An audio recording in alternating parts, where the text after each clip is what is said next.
Hey folks, this is Rhykker, and the second Diablo 4 quarterly update has arrived. In this video, we're going to read through and discuss what the devs have in store for us with this update. Topics covered include a team playtest, a word about Blockout, storytelling, open world, multiplayer, and something that a lot of people have been waiting for and hoping for, an update on items and progression. And this update comes to us via Diablo 4 game director Luis Barriga. In his introduction here, Barriga states that the Diablo 4 team has fully transitioned to working from home.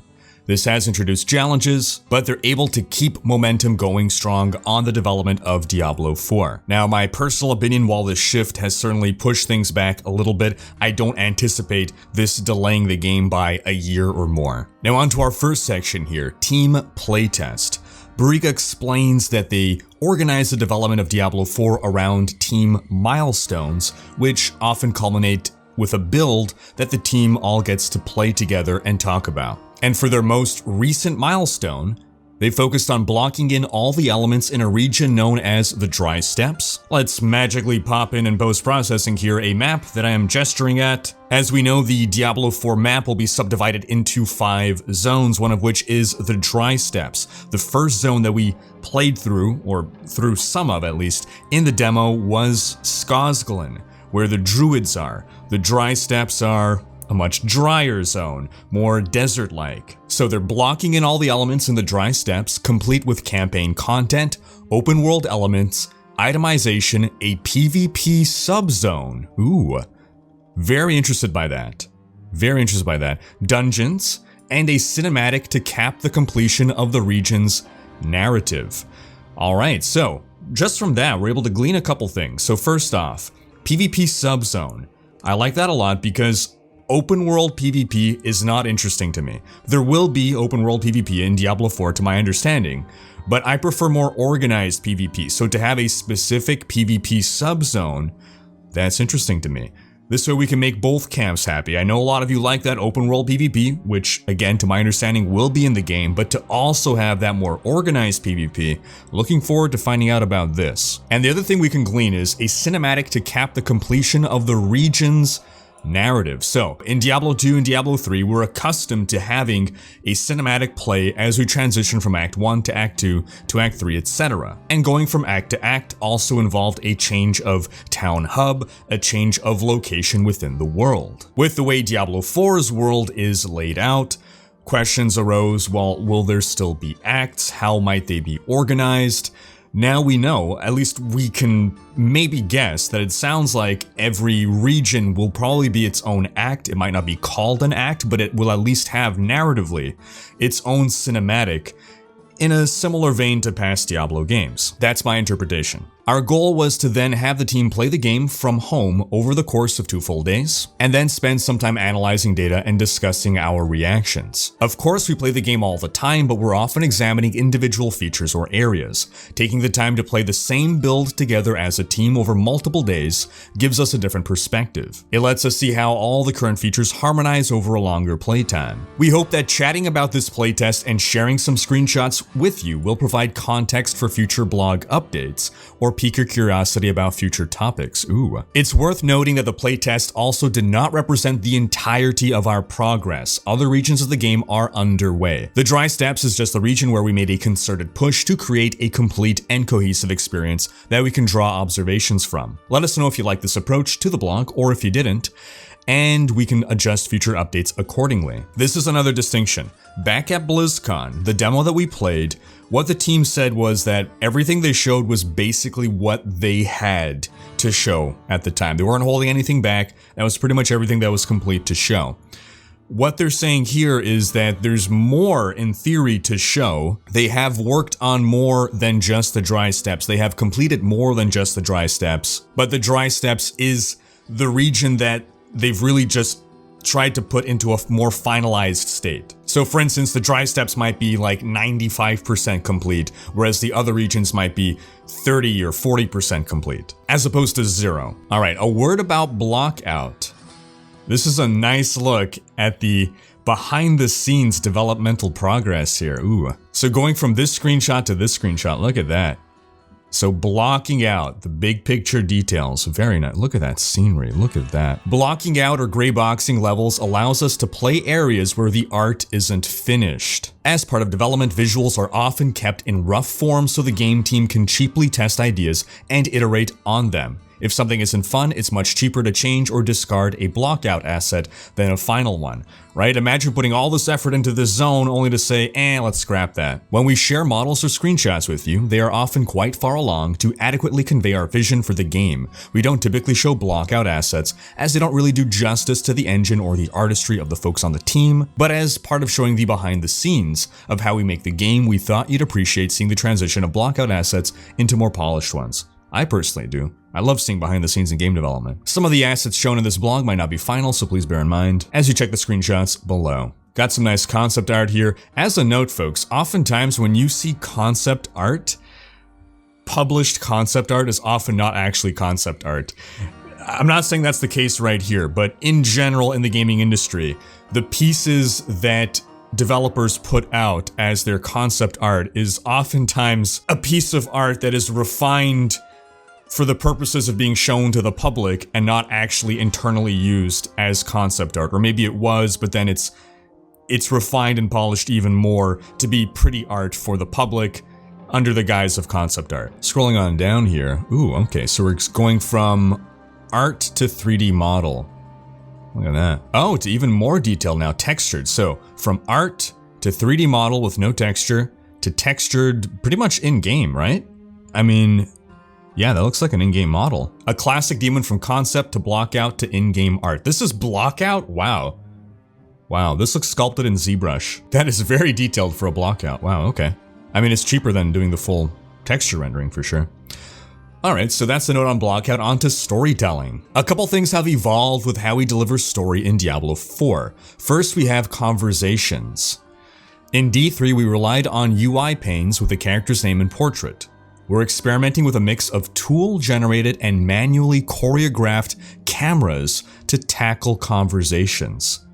For simple interactions with NPCs, we bring the camera in closer to the characters while still maintaining an overall isometric feel, and use a library of animations to deliver the general gist of the conversations. For more complex conversations, we take a similar camera approach, but here the characters' movements and animations are more deliberately handcrafted. This lets us deliver story moments that are complex while keeping you in the world as much as possible. Here's a shot from one such interaction. Okay, so we're seeing now this monster from up here. I guess he's being studied. Is that our fellow from the opening cinematic? Can we get a zoom in on that? Daruk. Elena. That's Elena.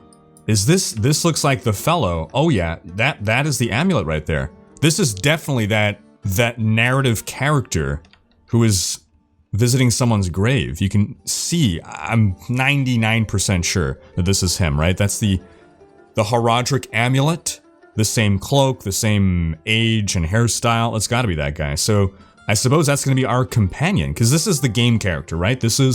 I'm pretty sure this is our character. I could be mistaken, but I believe this is a sorceress, because we're not gonna play as this guy. The only other option is that we're this guy, but I suppose that's possibly a barbarian. But I feel that this character up here seems the most out of place in this scene. Was that a liver? Alright, going on. The second storytelling method we are developing is real-time cutscenes. Ooh. Here we grab your camera and treat the storytelling more like a movie. So we're reserving this technique for the most important story moments. Having these be real-time has great advantages. We can show your character with their currently equipped armor as part of the scene, for example. But we can also display them at your current resolution and with your currently enabled graphic settings, so they end up feeling more seamless and like a part of the game. Ooh. Right. So we got an example of that in the BlizzCon demo, when you're crawling through that tight area and then there's the skeleton in the water. We showed you some early work on real-time in-game cinematics during the BlizzCon demo, there you go. Our cinematics and engine teams have made a lot of improvements since then, oh wow. So we were excited to see a fully produced cinematic serve as the climax to the Dry Steps experience, and the team was not disappointed. Here's a screen grab that the story and cinematics folks have given us the go-ahead to share with you, as it shouldn't spoil the details of what's to come. Well. Who do we have here? So we got a fellow. He looks like he has some sort of pustules that are bleeding pus on his face. Alright, some kind of plague type thing. Looks like he's got a lot of jewelry. Oh, that's a pipe. He has a skull pipe. Okay. I'm actually getting a Hawazar vibe from this guy, the Swamplands. But I'm guessing he's not from there if we're in the dry steppes. And then going down here, oh, yeah. That's our guy. That's the guy from the cinematic. The one who brought Lilith back to life. Is it going to be Rathma? We don't know for sure. Is it a different character? That's definitely him though. The snakeskin cloak. Those weird dots on his head, the pale man is I guess what we call him. So this certainly looks cool. I do hope, however, so I'm thinking back to StarCraft 2 for instance. StarCraft 2 had a lot of in-game rendered cutscenes, which was great. I'd rather have them than not have them, and I'd rather have them over, you know, just having, I guess, this sort of thing where, you know, in an RTS, it's literally just seeing the two units and their portraits going back and forth talking to each other. I do hope this doesn't mean that we're not going to also have fully rendered cinematics. I hope this is in addition, because Blizzard has always had some of the best cinematics in the industry. Alright, on to our open world topic. One of the main new features we're bringing to the Diablo series is the open world of Sanctuary. So while you can concentrate on the story campaign and work through that, we have a variety of open world systems and pieces of content that you are also discovering along the way. If you want to take a break from the main campaign and go exploring, crafting, or PvPing, you are free to do so. Crafting, huh? We haven't gotten details on the crafting system, but if it's big enough to be included as its own activity, that you have to go and do, as opposed to just, I guess, do in town. Very interesting. During the playtest, we saw this variability in action quite a bit. On an average playthrough, team members took several hours to complete the campaign content for the region. Wow, several hours for one region, look at that. Several hours for one region. What does several mean, right? I think we've had this discussion. Several means 7, right? It's the first 4 letters, I mean, it's gotta be that. Those who focused only on the story finished the arc in less than half the average time, and were of course able to do side content after that. We think the ability to approach the game with a different mix of story and side content, tailored to your own appetite, will make playing and replaying the campaign more enjoyable than it has been in previous ARPGs. So that's very interesting. So several hours to complete one region. Multiply that by 5 for the full game content. Oh, the heat map, I'm loving this. Ooh, I'm loving this, okay. So let's see here. We got 2 very big hotspots, right? Those gotta be town hubs. And then I'm guessing the yellow spots are quest hubs. Oh, I hope they give some analysis to this. This is very interesting. Playtests like this one allow us to collect and aggregate data to help guide our design. This distribution heat map indicates areas on the dry steppes that saw the most traffic.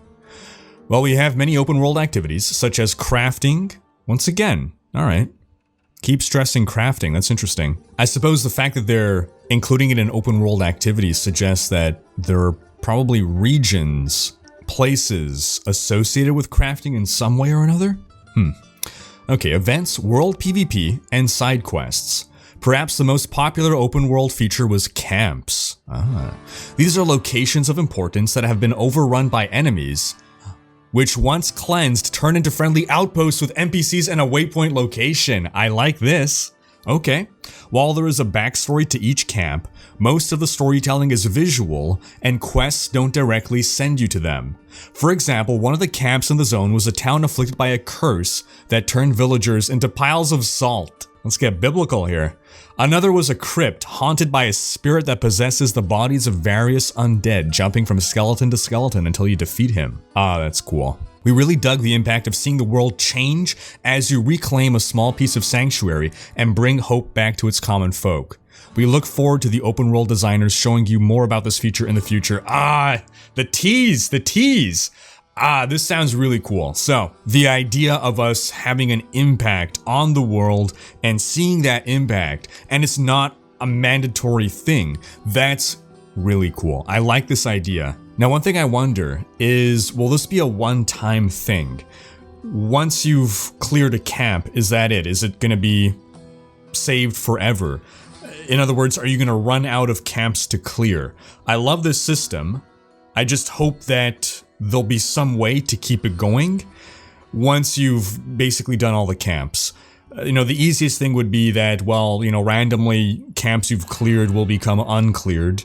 That's the least interesting way to do it, but I'd still rather have that than not have it. A step above that would be that a camp that has been cleared can have something else happen to it. So instead of it being literally the same event that happens again, a different kind of event can happen to it, and then you need to go save that town again. Although theoretically, there may just be so many that it would take a very long time to clear them all.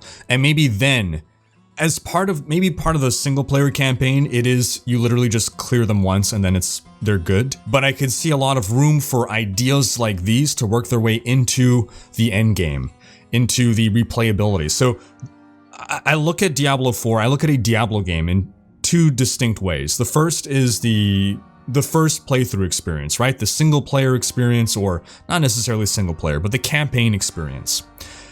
That's you getting your, you know, let's say 20 hours out of the game. But then I look at the long-term end game experience, right? After putting 1,000 hours into this game, what's going to be going on? And I can see camps being something that somehow factors into that 1,000-hour experience. You know, imagine once you've completed the campaign, once you're at the end game, maybe there's a weekly event that happens that affects one or more camps for all players in the end game. So it gives you something else to go do and reclaim. I mean, it's just the idea of having this open world, this evolving world, this living world.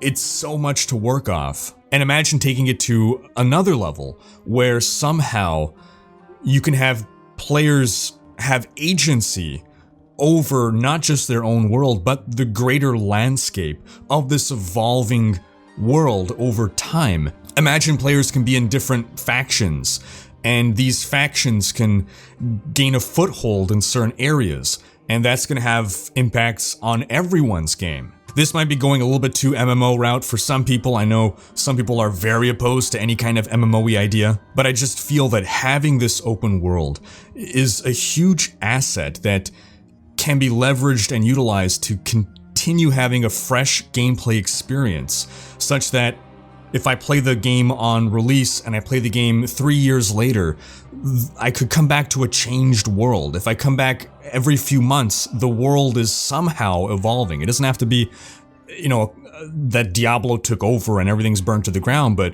just some things have changed in the politics of leadership.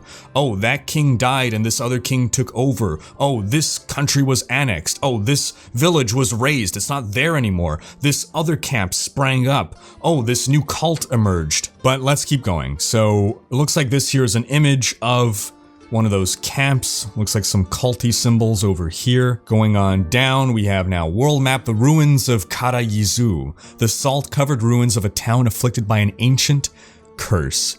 Very cool. Are we going to see the salt piles anywhere? I want to see those salt piles. Digging the map visuals. We got the icons here. Camps start out as hostile and turn into small hubs with a waypoint and vendors after being completed. Finally, mounts were another thing you could obtain during the playthrough. We really liked how the open world interacts with mounts. You can get to your objectives more quickly without trivializing travel or combat.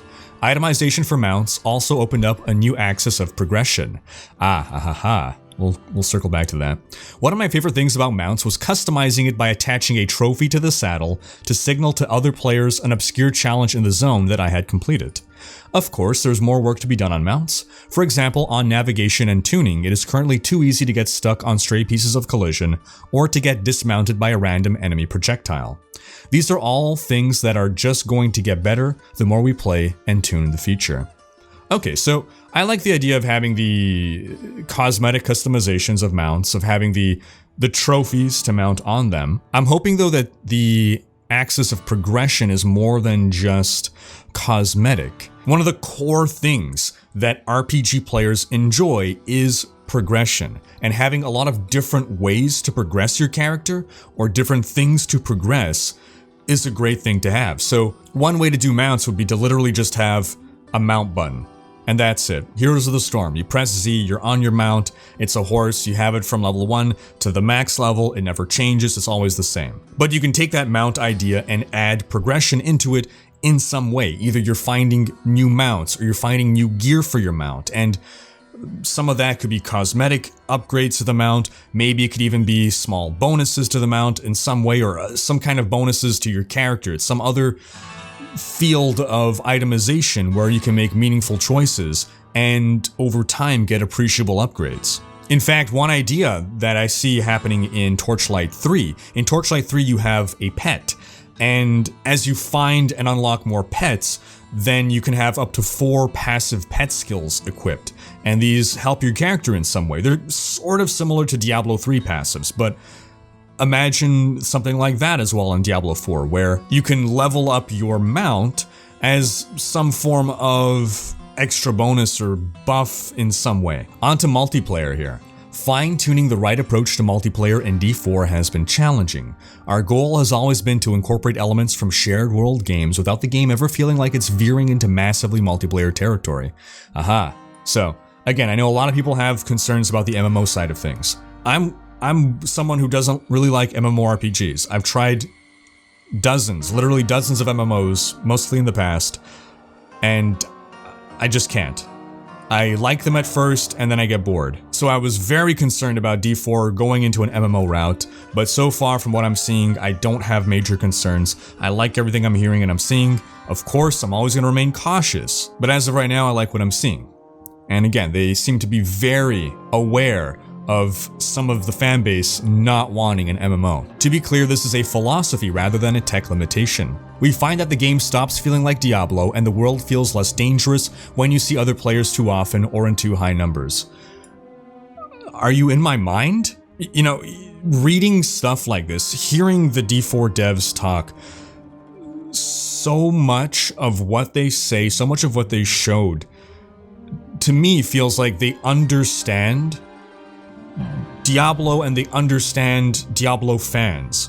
And their response to this historically has been, well, yeah, we're Diablo fans too. That's why we understand. All right, we got another area here. Yeah, definitely dry steppes type of settlement here. Towns become social hubs where you can run into other players once key segments in the story are completed. So to reiterate, once you're playing through the campaign for the first time, you're not going to have other people coming into your experience. As you're doing the story, you're doing it by yourself, or if you invite someone into your game, you invite a friend, he'll be in there with you, but you're not going to get random players in your game until you've completed the story in that zone. Then it opens up. It opens up once random people can no longer ruin your story experience. I'll break down our experiences during the playtest with some examples. Dungeons and key story moments are always private, just the player and their party. Once story moments are complete and towns turned into social hubs, you'd run into a few people in town.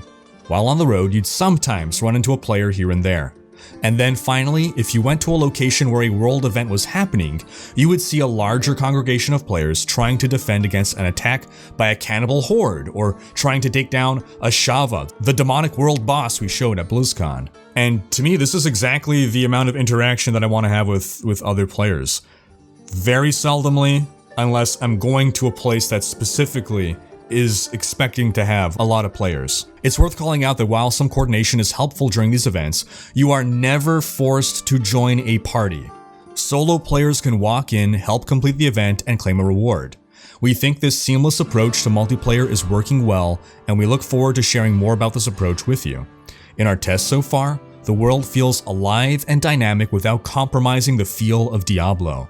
And for players that do want to party up against the minions of hell, we have new tools available to find a group, whether by activity or proximity in the game world. So here we have that world boss getting attacked presumably by a sorceress dropping a meteorite. Okay, so this world boss can also spawn in the dry steppes, not just in Skosglen. I do hope we'll have a good variety of world bosses, or otherwise world events. Alright, on to la pièce de résistance here, items and progression. One of the things that was very useful about our 2-day playtest was that we can get better feedback on progression, as there was a sense of permanence. Gear and skill choices you make on day 1 have an impact on day 2, though some people chose to roll alts, as we had multiple classes to test. A friend of mine used to say that Diablo is the game that you keep playing inside your head, and Diablo 4 is no different.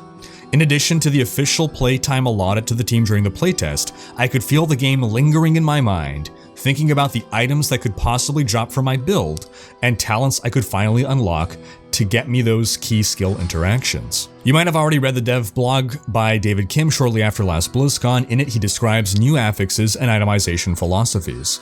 We'll have a beefier update on items later in the year. Okay, later in the year. That's fair. At least we know it's coming later in the year and this year. But in the meantime, here are some items that dropped during the playtest to whet your appetite. Okay, so right off the bat, this is going to be what people are going to talk about the most, I feel, or criticize the most. So let's take a look at this. Well, hold on. So there's 2 panels on it. Okay. Eminence Anvil. Rare amulet. 18% crushing blow damage. Requires 33 ancestral power. 4% damage while healthy.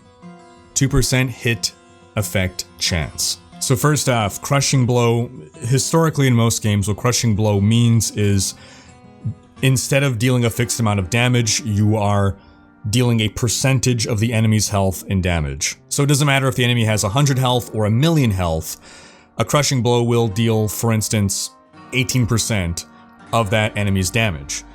This has historically made Crushing Blow very difficult to balance because it's immensely useful against targets with enormous amounts of health. Now, I don't know exactly how it's going to operate in Diablo 4, but assuming it's going to work something like that.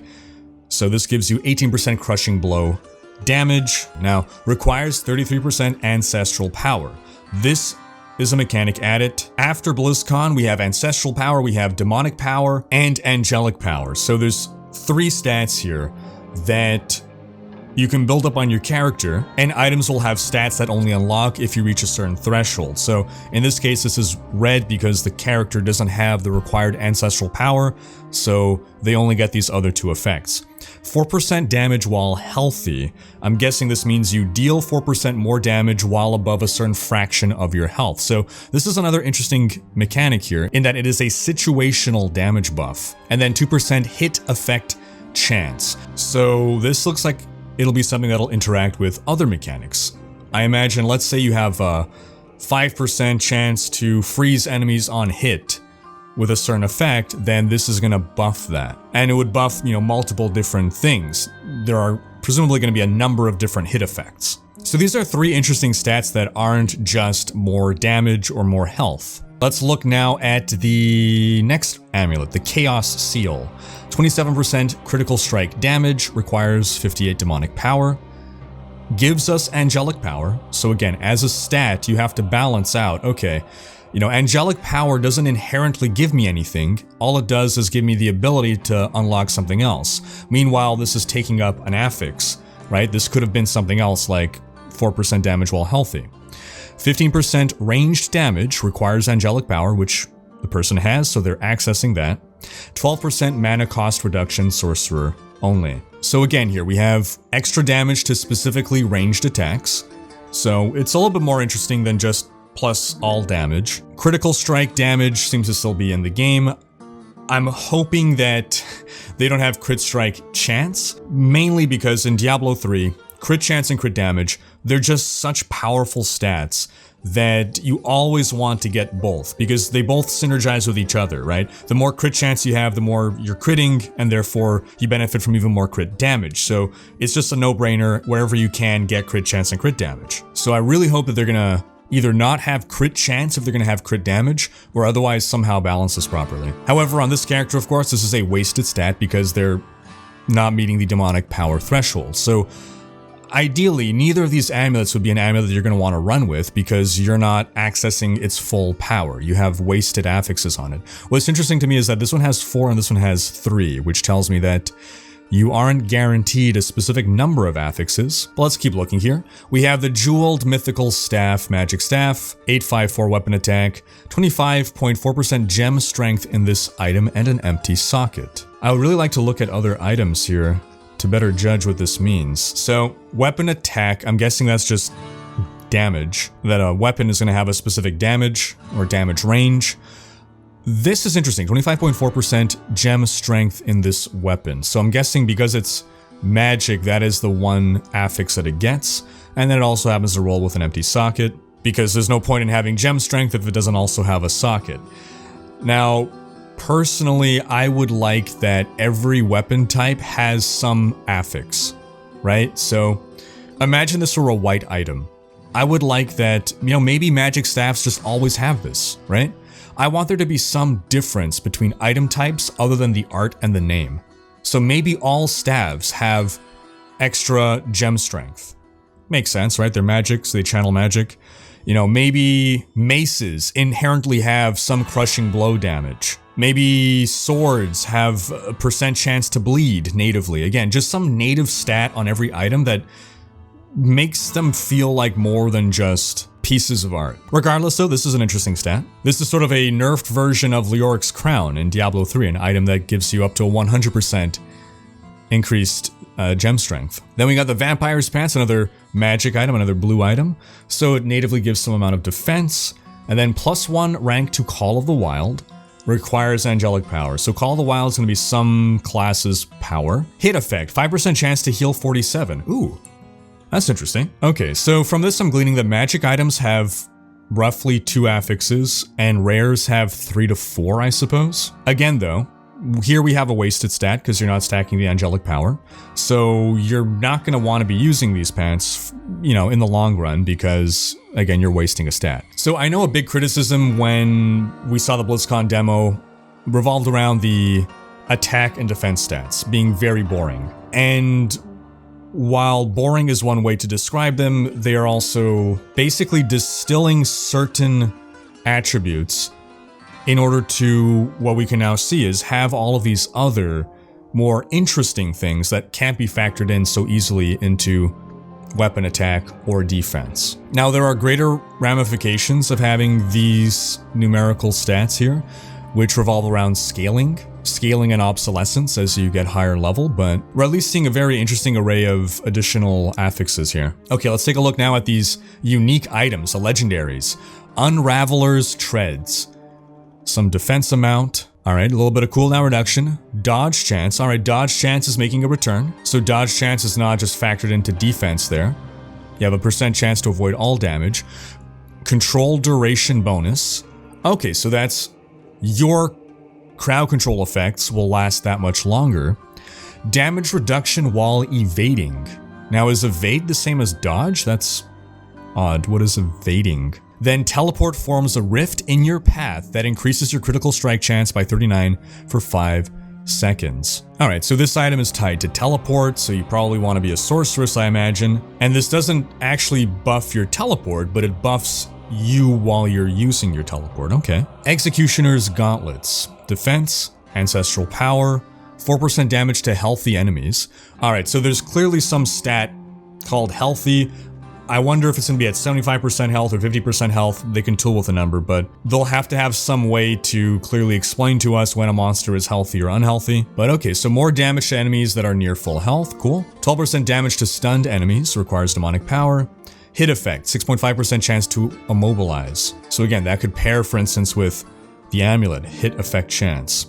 Skills that cost fury, barbarian item, will consume all remaining fury and grant a 3.8% damage bonus for each extra point of fury consumed. Well, those are mandatory now. Okay, I kid. I mean, they're not mandatory, but I'm getting visions of Star Pact here. Mind you, I don't know what the max fury is, so it's possible that this doesn't add up to a buff that is so overpoweringly damaging that it won't matter. Ire, legendary mace, weapon attack, crushing blow chance. You see, I wonder, is this just a native property of maces? It would be interesting if it was, but it's probably not. I'm going to interpret this right now that it is specifically Ire that has that. Well, mind you, see, this mace also has it. Hold on. This mace, does it just so happen that they added crushing blow chance to both these maces? Or is it that all maces have this? Okay. Hit effect, slow chance, 30% gem strength into this item, 15 demonic power. Basic skills deal 20% less damage, but generate 60% more fury. Alright, that's interesting. Rune Worker's Conduit. Crushing blow chance, angelic power, slow chance, more damage to stunned enemies. Critical strikes with storm skills, so it's a druid item, form an aura of lightning around you that shock nearby enemies for 50% of the damage dealt over 5 seconds. Chill Grip, defense, stun chance, crushing blow damage after ancestral power, gives angelic power, 4% damage to immobilized enemies. When your minor destruction spells critically strike, your next major destruction spell costs no mana and has 100% chance to critically strike. Interesting. Alright, and Nature's Balance, crit strike damage. So I haven't actually seen crit strike chance anywhere, so maybe they won't allow you to increase your crit strike chance, only crit strike damage. Alright, 9% crushing blow damage, melee damage, physical damage. Okay, so we have, again, different damage types to buff here. Storm skill damage increases Earth skill damage by 17% for 5 seconds. In addition, Earth skills increase the critical strike chance, oh, I spoke too soon, of Storm skills by 16% for 5 seconds.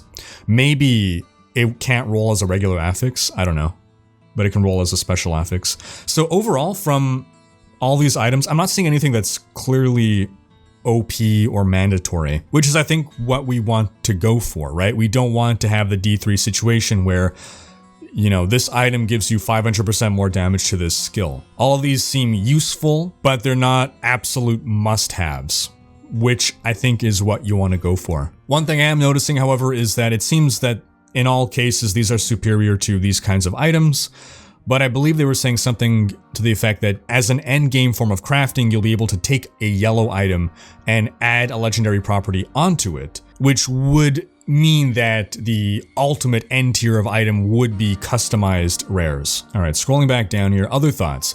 The overall feedback from the team was that even at these early stages, D4 is very fun to play. The classes especially are going down a promising path that we're excited about. We're taking cues from what makes the Barbarian's arsenal system or the Druid's shapeshifting feel special and looking for ways to apply similar innovations to all classes. More on this in a future update. Of course, we still have a lot of work ahead of us, and to be clear, we are not at an alpha or beta stage yet. We don't typically discuss our early milestones publicly during the course of development, but we think it's especially important to continue to share our progress during a year without a BlizzCon. Also, this was an important milestone for the team as we feel it corroborated that we have all the key ingredients for a great Diablo 4. Of course, we'll continue to seek feedback and iterate as we drive to completion. We welcome you to share your thoughts. We are also excited to see the range of topics you want to hear about. Based on responses so far, we think talent trees are by far what you're the most eager to discuss, so we'll make sure to queue that up for our very next blog. Items continue to be a popular topic, and there was also a lot of interest in music. We are shooting to have more updates around those topics later in the year. Let us know how that sounds. And then look at this beautiful screenshot. Look at that. All right, folks, so that wraps up this update. I'm happy with what I saw overall. I think this was a very meaty update. I think this was probably a more satisfying update for a great many people than the first one that we had. If you haven't seen that one, I encourage you to check out the video in which we covered our first D4 quarterly update. I know people definitely wanted to see more about itemizations and game systems. I think they really delivered in that regard. I suspect we'll likely still have some people express concerns about itemization, but I do feel things are progressing in a good direction. But I turn the question to you folks. What are your thoughts on everything that we've covered here? Sound off in the comments. As always, thanks for watching. Special thanks to my Twitch, Patreon, and YouTube supporters for making these videos possible. If you like what you see on this channel and want to support the creation of more content, you can consider pledging on YouTube or Patreon and unlocking behind-the-scenes content, monthly virtual hangouts, and more. If you enjoyed this video, please share it, check out these other videos, and subscribe to join Rhykker's Raiders for more Diablo content.